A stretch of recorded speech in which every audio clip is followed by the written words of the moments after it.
Hey there, fellow Narragaugers. So it's been quite a while since I posted a video. I think it was, heck, around Thanksgiving time last year.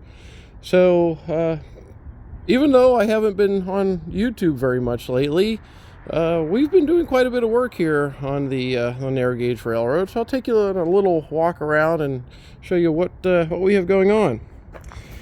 So on 58 itself, the one thing that we're working on is figuring out what that offbeat exhaust is being caused by, and I think we figured it out to being one valve is 3/8 of a quarter to 3/8 of an inch out of place. And I'll show you the valve later and explain how that happened and the situation behind that. But what we did over the weekend, and we went over it in a video quite a while ago, was finding the dead center. So we decided that we were going to do that again and just erase all the old marks and start from scratch. And so we did, and relocated the dead centers of the drivers on both sides, and then put the locomotive on forward dead center, and then took a look at where the valve was out. Put it on rear dead center, took a look at where the valve is at. So when you're at, let's say forward dead center, the front valve should just have just a tiny bit of opening between the ring and the edge of the port, so it's just starting to let the steam in to provide a little bit of cushioning there at the end of the stroke, and then also getting ready to start shoving the piston back. So for the 3 valve events, the 2 on the left and the 1 on the rear on the right here, were right on. The front one on the right was 1/4 to 3/8 inch off, and I'll explain later on how that happened and how we're going to fix that. So that's the main thing that we're working on with 58. Another project that we're working on is putting another sight glass right here. So from the engineer's perspective, I will be able to tell the water level by looking dead ahead instead of trying to crane my neck over to look at the sight glass over there. So that will provide a little bit more information for the engineer. And I'm also going to put a second pressure gauge right here, right above the back head, so the fireman can see it a little bit better than trying to look way up on the front wall. So we basically have pressure gauge and a sight glass for the fireman and a duplicate set for the engineer, so that there is no way that either of us are going to not have the information that we need. Going to be working on the installation of the feed water pump and get this running for this year, because this year will be the first time that we're running at the maximum allowable working pressure of 200 psi.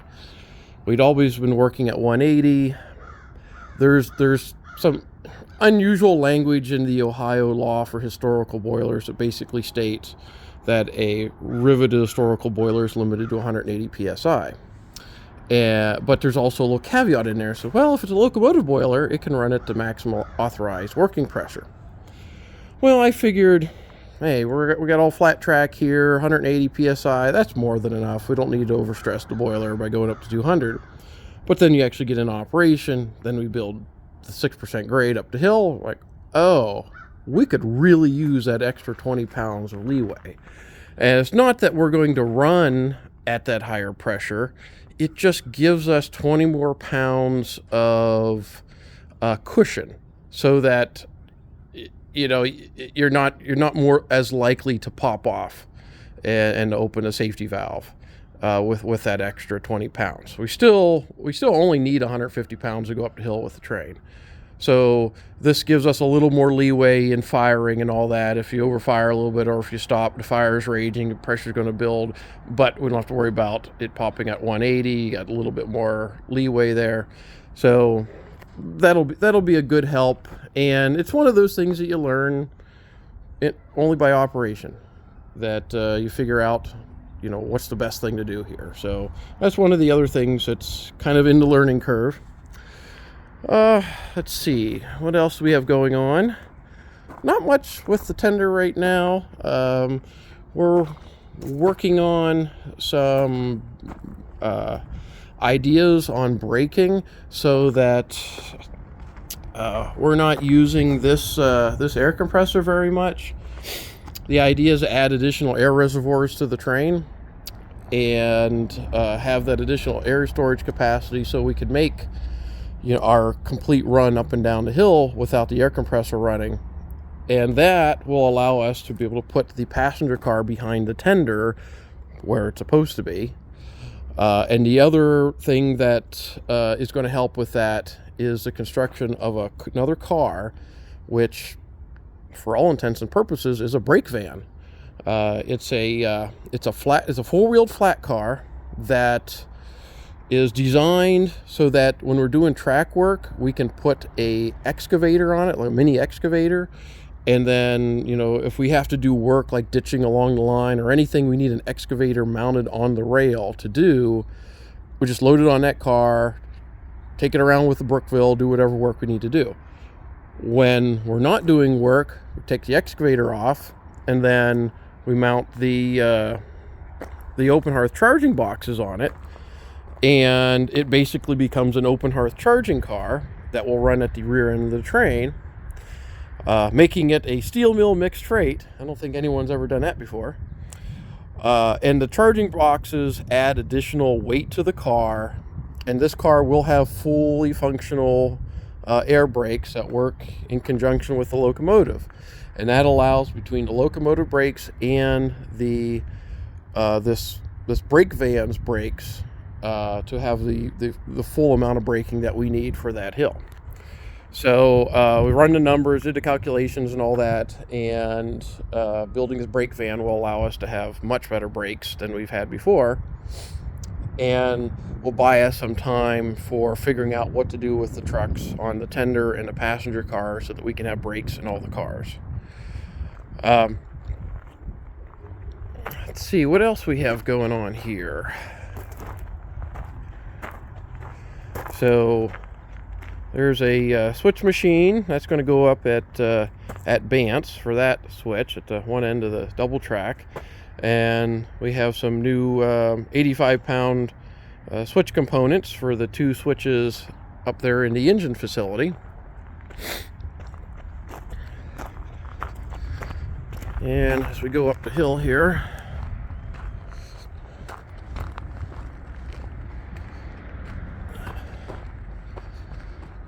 so we're doing some work over in here,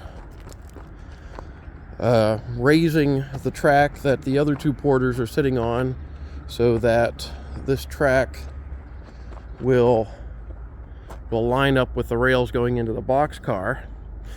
And once I get that tied in, we'll cut the hole in the boxcar end and then shove the two porters in the boxcar, and then come out here and pull this track up. And then this is where the two tracks or the two switches are going to go, so that we can tie in the engine house lead to where the passenger car is sitting, and there'll be another switch right here to go down to where the backhoe is, and that'll be a storage track, and that's where the two porters will be kept. And then this will all be the new steam up area. The boxcar will be the home for 58 and the tender. You see over there on the left, I have the tank car sitting there. We'll get that on a concrete foundation. That'll be our water storage. And of course, we have the coal bin sitting right there, which we'll still use it the way we have been with the forklift, and it'll be down at the end of the tail track for coaling the tender. And speaking of that, you may remember there was a bunch of grass and mud over here before, but this has all been filled in. We dug out all the topsoil last week and put in the 304 crushed concrete, and then we're filling that in on the other side of the track, and that'll be filled in flat up to the fence. So what this does is gives us a very large working area here if we need to load or unload cars, if we're putting a car on the track or taking it off. If we have rail here that need to move, we can store rail here or whatever components. This just gives us a lot of space to use, and it was previously unusable space because it was just grass and a hillside. So this is going to really help, because otherwise I really don't have a flat spot next to the track where I can do anything. Everything is on a hill. So that really helps out. All right. As we come over here, so if you're wondering what kind of ballast we use, this is a number 4 limestone. So your limestone ballast you find on the mainline railroads is like a number 2 limestone. This is a number 4, a little bit smaller in size, but it's still a angular crushed material, so it's still going to bite into the ties, provide some lateral stability. So here are the wheels that we just purchased for that brake van. 28-inch brand new wheels out of Standard Steel over in Burnham, PA. I bought them off of the Bucks Cahuta and Western 2-foot gauge railroad. They bought them from SEPTA, and they were going to use them on one of their locomotives. I think it was their Plymouth, put new wheels on it, but these turned out to be a little bit too big in diameter, so I made them available to us at a very good price, and we modified the design of our car to accept these wheels. So that's good for us. So I have to get some 4140 round stock and take these, get that round stock machine down into axles and take this out somewhere where they can press it all together. Then we'll have the wheel sets for our car. The Plymouth radiator there belonged to a friend of mine, and he bought it for a project, had it shipped here, then he sold the locomotive it was going to go to, and then ultimately it's going to the East Broad Top now, so I have to take that out to the EBT next. Let's see. I don't know if we've got anything new going on around here other than just a lot of stuff that needs to be dealt with and either scrapped or sent off to where it needs to go. As we come around here,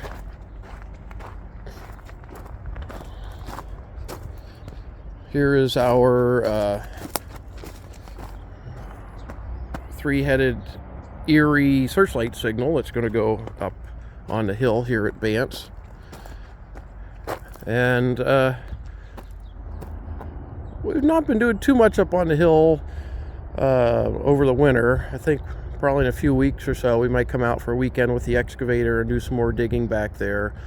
We have 150 more feet of track that we can put down till we reach our property line, so we're going to get that put in before June. With the higher pressure on 58 and the better valves, I think we'll have better performance coming up the hill. And we're gonna need a little more room for running for coming to a stop when we get to the top of the hill. So I never liked that just coming to an abrupt stop right up there. So we're gonna have a little bit more of a area so that we can come to a nice stop and also give it a little bit longer ride. All right, so that's basically the major projects we have in the works right now.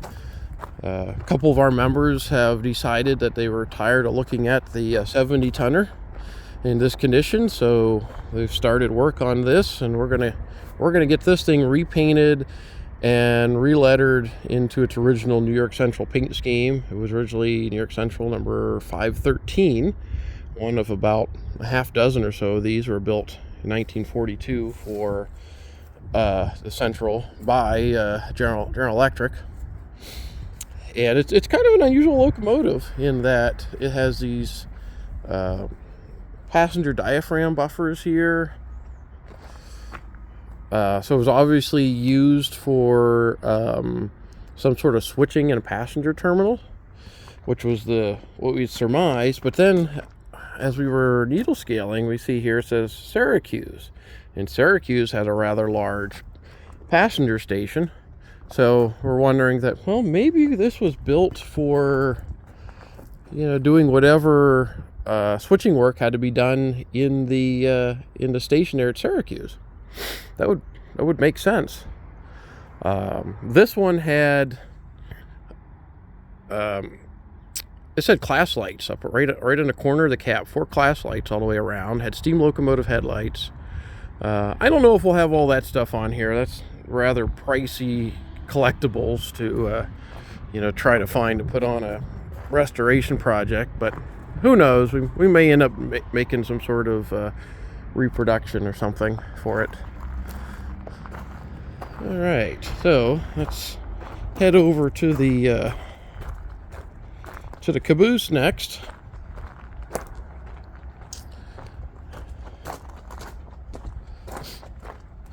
So this bottom dump car needed a new slide gate for the bottom, so we're fabricating another gate for it.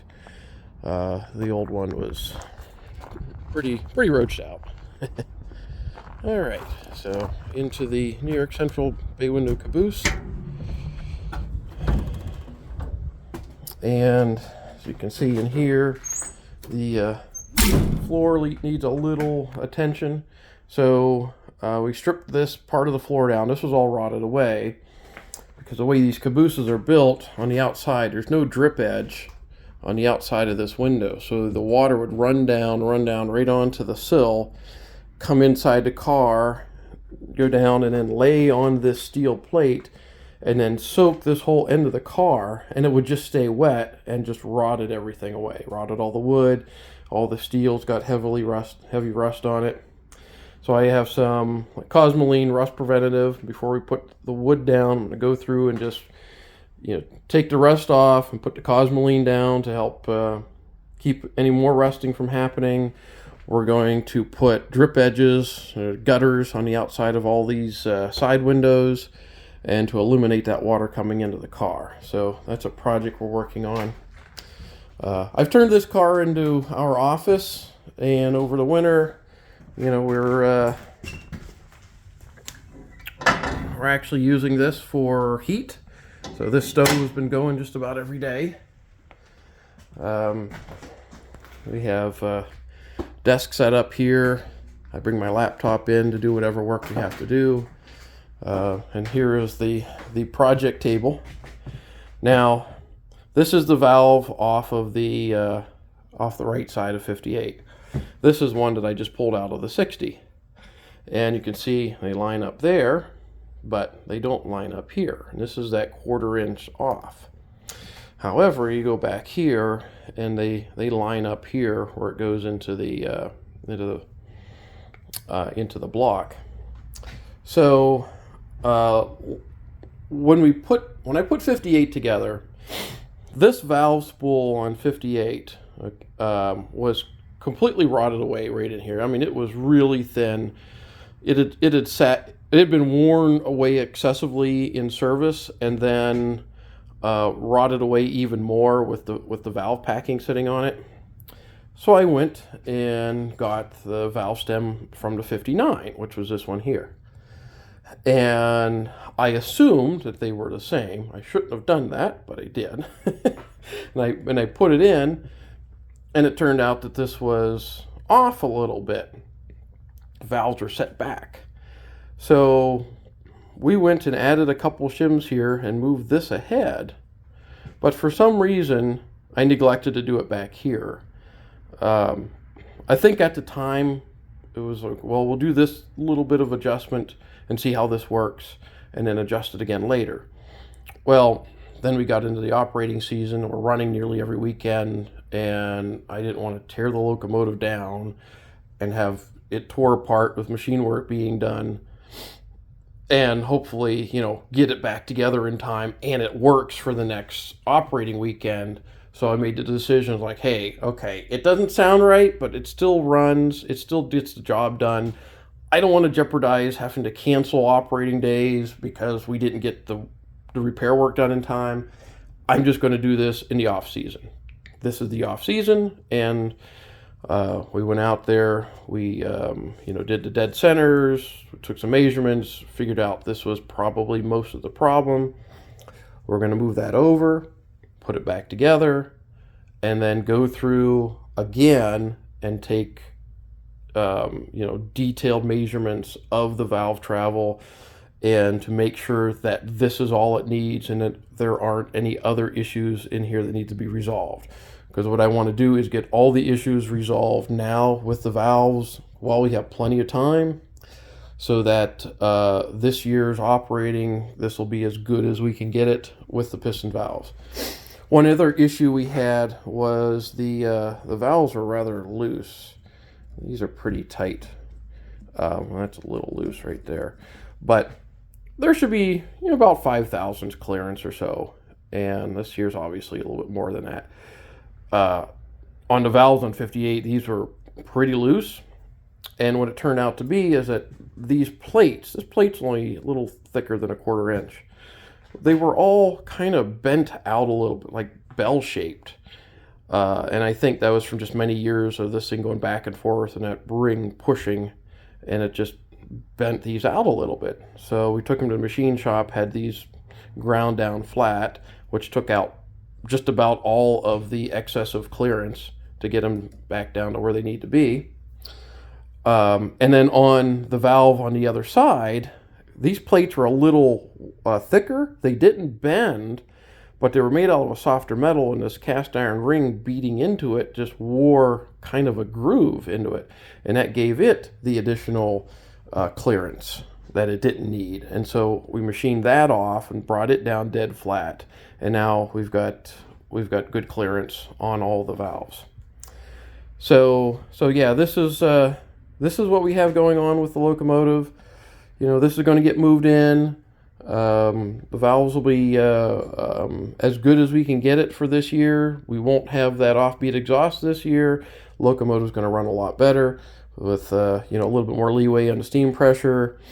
We're going to have a car behind the locomotive without the sound of that air compressor running, so we'll be running the way we're supposed to be running. I know some of you probably like sitting there looking at the front of the engine, but I think a lot of people like taking pictures of it without a big green passenger car in front of it. So that's kind of the projects we've got going on right now. And what do we have?